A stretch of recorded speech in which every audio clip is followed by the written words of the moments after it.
words about the topic, and in fact, well, just with some useful and quite simple ideas as to how to approach very grave problems that confront all of us. Here's a couple of suggestions. First, accept the jurisdiction of the International Criminal Court and the World Court. Second, sign the Kyoto Protocols and carry them forward. Third, let the UN take the lead in international crises. Fourth, rely on diplomatic and economic measures rather than military ones in confronting the threats of terror.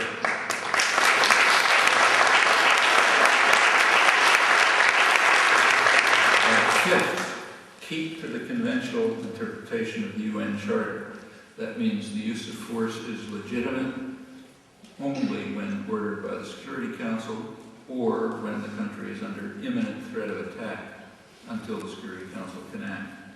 Sixth, give up the veto of the Security Council and have a decent respect for the opinions of mankind, as the forgotten Declaration of Independence advises, even if power centers disagree.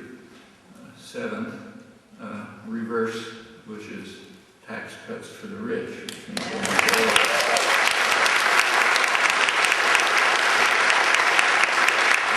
eighth, cut back sharply on military spending and sharply increase social spending.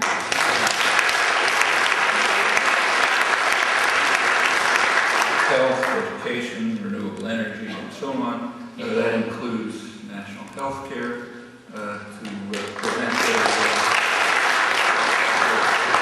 recognized to be a fiscal train wreck that's coming along as a result of the massive tax cuts for the rich and the hopelessly inefficient U.S. health system, the worst in the industrial world by far, because it's privatized, and a whole bunch of other devices that enrich the privileged and let the great majority fend for themselves. Well, these are completely unoriginal suggestions. Furthermore, they're very conservative ones. I've just taken them from the studies of public opinion. These are the opinions of the majority of the American population. In most cases, the overwhelming majority of the population. They're in radical opposition to public policy. It goes on like this. And few people are even aware of these facts, because there's good reason for that. This is a very carefully studied population, a ton of information about opinion, but it is suppressed. Press won't report it. There's endless reports like this by the most prestigious institutions. They're either not reported at all or barely reported, and they regularly reveal facts like this. It's a very instructive record.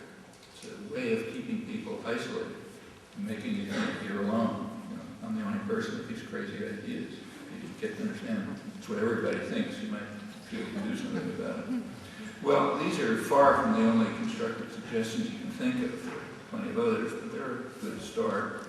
They don't answer every question by any means. They carry us a long way towards developing more specific and detailed answers, and more important than that, they open the way to implementing them.